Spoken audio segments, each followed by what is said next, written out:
bem-vindo aqui em mais um vídeo que nós vamos conversar sobre aquelas informações que estão no entorno da nossa Bolsa de Valores, aquelas empresas que estão correlacionadas ou fazem parte da carteira do canal e também o mercado de forma geral. Quando nós olhamos para estas informações e fizemos as interpretações ajustadas, as interpretações corretas, isso nos auxilia muito nas nossas tomadas de decisão. Eu vou falar hoje sobre uma reportagem que saiu elencando 3 transmissoras elétricas, dando um discorrer sobre essas empresas. Daí nós vamos olhar para a questão da interpretação e, a partir dessas empresas, chegar a uma única escolha. Hoje é dia 16 de outubro de 2024, agora são 10 horas e 7 minutos da manhã, portanto, faz pouquinho que abriu a nossa Bolsa de Valores. A reportagem que eu estava me referindo é essa que saiu no Estadão, no E-Investidor. Ela é assinada por Caterine Rivas, e ela é do dia 15 de outubro de 2024, portanto ela é do dia de ontem. Veja aqui, na parte de investimentos, eles colocam como 3 gigantes do setor elétrico que podem encher o bolso do investidor com dividendos. Vamos dar uma olhada. Eu achei interessante aqui nessa reportagem, normalmente as reportagens do investidor, eles trazem um resumo logo na entrada. As empresas desse segmento são responsáveis por transportar a eletricidade gerada nas usinas até centros de distribuição de consumo. Então eles vão fazendo um resumo assim, situando, o leitor. Como é um setor estratégico na infraestrutura energética, as transmissoras são um investimento importante para quem busca renda passiva no longo prazo. E a gente busca aqui rendas no canal, através dos proventos que nos são pagos.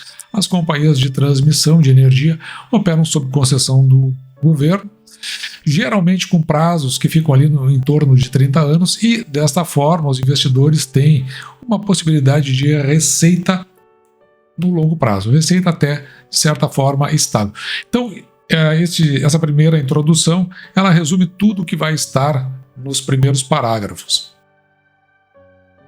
A forma como essas transmissoras recebem através da receita anual permitida, que normalmente ela é reajustada anualmente pela inflação. Então, claro que não se recebe lá no final, isso vai sendo diluído ao longo dos meses, por isso se diz que essas empresas elas têm receitas previsíveis, tem previsibilidade no seu caixa. Aqui, fluxo de caixa estável e previsível, tem margem de lucro elevada e distribui dividendos robustos. Esse é o princípio que a gente olha para essas empresas elétricas nesta fatia. O setor elétrico está dividido em 3 partes: a geração de energia elétrica, a transmissão e a distribuição. Normalmente tem mais dificuldade a parte de distribuição, justamente por conta de vários gargalos que existem. Um deles, por exemplo, são os gatos, o roubo de energia elétrica, e também aquela cobrança que tem que ser feita um a um a cada uma das unidades consumidoras. A unidade consumidora é o relógio que fica na frente das residências ou das empresas. Já o setor de geração, a gente sabe, tem o eólico, tem a geração hídrica e tem a geração solar, são os principais. Também tem aquelas por termoelétricas, que hoje é considerada energia suja, muitos estão se livrando, mas existem outras empresas que estão adquirindo, e a gente fica sempre com uma pulga atrás da orelha. Por que estão adquirindo? Mas hoje nós estamos falando do setor de distribuição, que está bem no meio, levando a energia gerada até um setor onde ela será distribuída. E aqui, neste vídeo, nessa reportagem, nós vamos falar de 3 empresas: a Taesa, a Isacetep e a Alupar. Então, por alguma razão que eu desconheço, a companhia ela deu uma maior amplitude na matéria para a Taesa. A Taesa possui 44 concessões, 5 delas estão em construção.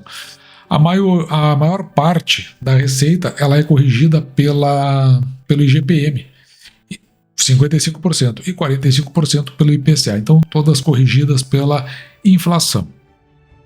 O IPCA tem uma oscilação ali ao longo do tempo, mas se mostrou o IPCA um pouco mais estável e previsível que o IGPM. IGPM é calculado pela FGV e o IPCA pelo IBGE.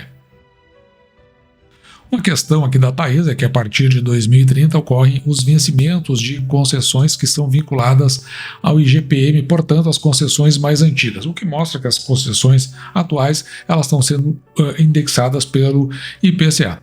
Também aqui chama atenção o endividamento da Taesa, que está em um nível elevado. Veja que eu não deixei marcado, mas 4 vezes, né, o que a gente chama de dívida líquida sobre o EBITDA. A gente pega, para a gente entender, existe uma dívida total da companhia, a gente chama de dívida bruta, mas ela tem alguma coisa no seu caixa, então a gente retira dessa dívida bruta o que existe no seu caixa mais os equivalentes em caixa, que a gente chama, menos isso a gente chama de dívida líquida.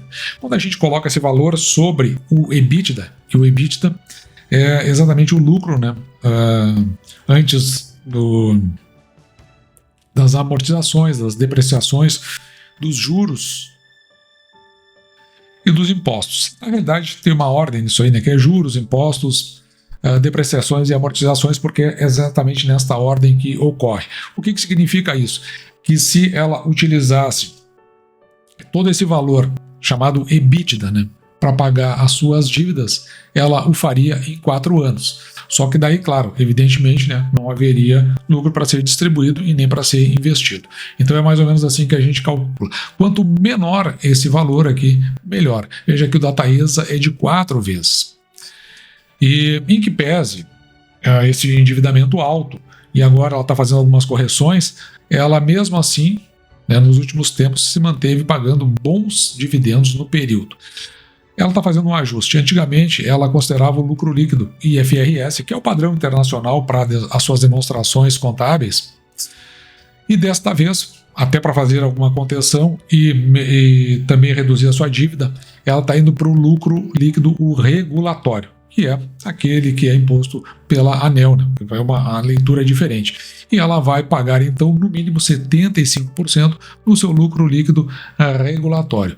O que acontece é que para 2025 a distribuição ficaria entre 90% e 100% do seu regulatório. O regulatório ele tem um aspecto interessante porque ele mostra mais o que acontece no caixa, diferente do IFRS, que na verdade ele traz coisas que estão a receber no futuro por tempo presente e, portanto, ali eventualmente traz alguma distorção do que está de fato no seu caixa. Mas, né, que pesa essa retomada de dividendos em 2025, há quem duvide que os proventos terão sustentabilidade a partir de 2026. Então, tá aí alguns analistas de mercado com essa ideia, né, na cabeça de que talvez as coisas não aconteçam da forma como a Taesa está prevendo. Eles têm aqui um dividend yield previsto de 8% para o seu investidor a comprar a preço atual da Taesa.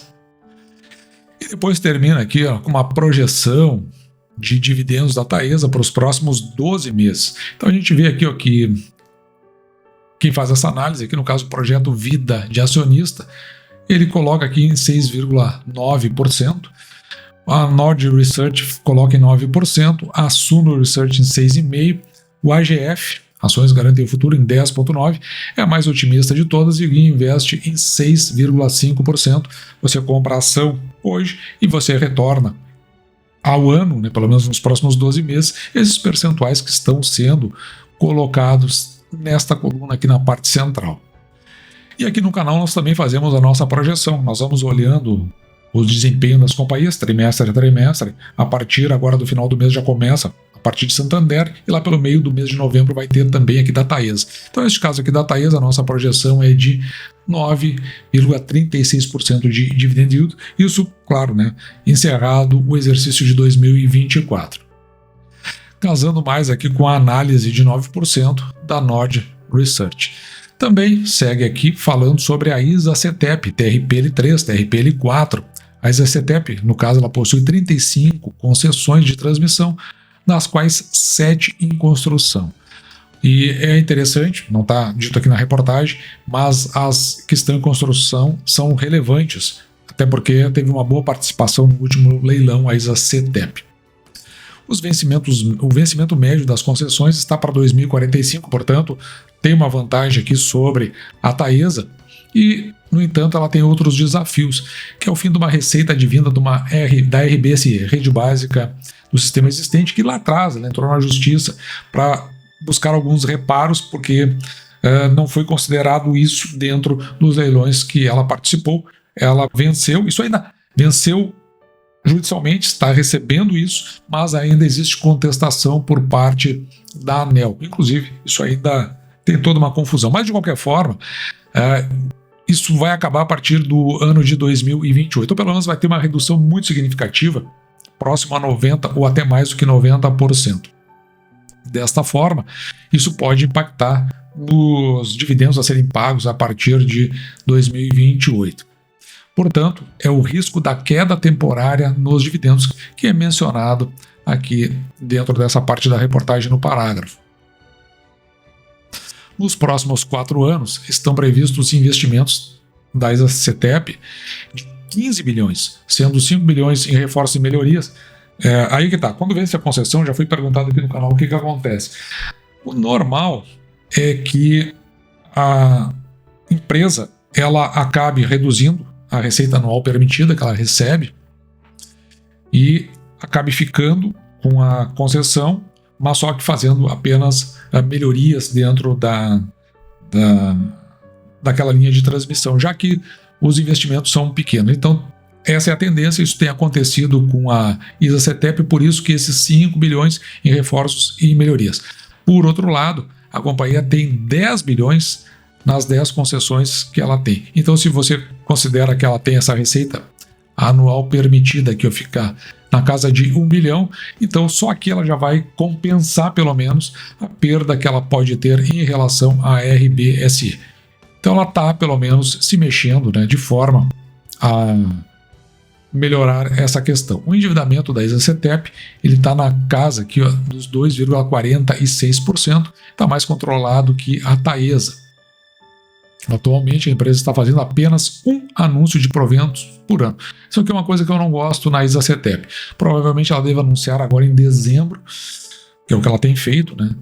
Em cima do resultado de 2024, o pagamento que deve acontecer normalmente lá pelo mês de abril. Mas veja que o projeto Vida Acionista, né, prevê aqui 6,8% de dividendos aqui para os próximos 12 meses, a Nord Research 8%, a Suno Research 7,7%, o AGF, Ações Garante o Futuro, 8,3% e Guia Invest 8%. Veja que aqui eles estão bem mais, pelo menos em linha, do que a gente viu com relação à projeção da Taesa.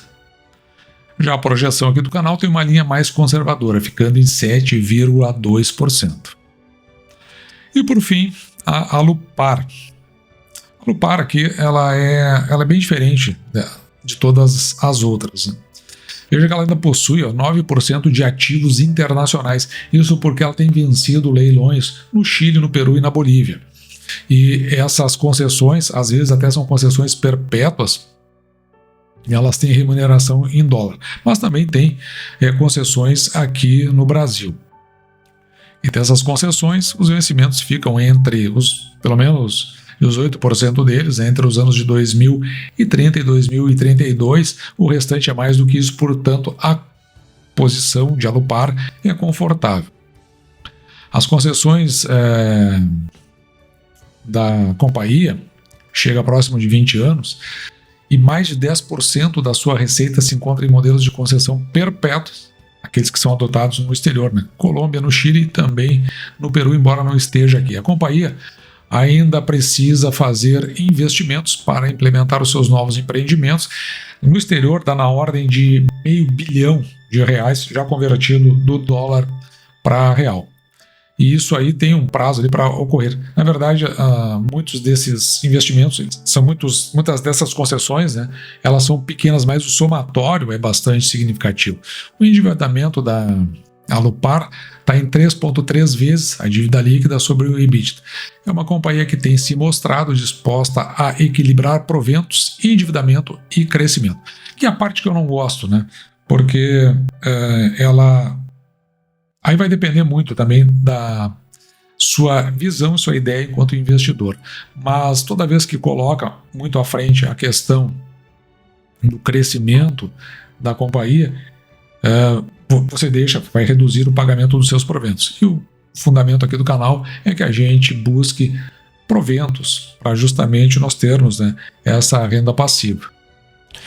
E a expectativa é que a gente tenha, né, um menor retorno para o investimento na Alupar. Veja aqui, ó, a Nord Research projeta nos próximos 12 meses 6%, a Suno Research lá embaixo 13,5% e a Guia investe 6,3%. No caso aqui do canal, nossa projeção é de 5,37% de dividend yield. Olhando para esse todo, a visão que nós temos é que, claro, são 3 boas empresas. A linha do canal ela é bastante conservadora, então nós ficamos ali com Taesa e Isacetep, que estão no mínimo 6%. Veja que a reportagem ela também força isso, empresas que pagam mais de 6%. Não é o caso da Alupar, mas existem projeções que colocam ela em 6%. E porque no mínimo 6%, tem toda uma ideia por trás de receber esses proventos de 6%, porque o método que nós utilizamos dentro de um contexto de universalização de recebimento pelo valor investido, na casa dos 6%, é o que nós utilizamos. Então nós ficamos aí com Taesa e Isacetep. Se você for olhar o restante da reportagem, há quem comente que talvez o tempo bom de se investir nas transmissoras já tenha passado. É o caso da Suno Notícias. Nós temos uma visão diferente, nós achamos que a ideia de investimento em transmissoras está no momento de retenção, porque a economia do Brasil, da forma como está sendo conduzida, é de retenção. Mas a gente não sabe se logo ali na frente não existe uma próxima evolução no caso de uma tendência de aumento do consumo de energia elétrica, e é necessário que se coloque transmissoras, ou seja, um investimento em infraestrutura. Portanto, a gente continua então com Isacetep e Taesa. E você está aí a condição para você fazer a sua escolha. E dito isso, eu vou ficando por aqui, espero que você tenha gostado. Me despeço de você, desejando que você fique com Deus e deixando, como sempre, o meu grande abraço.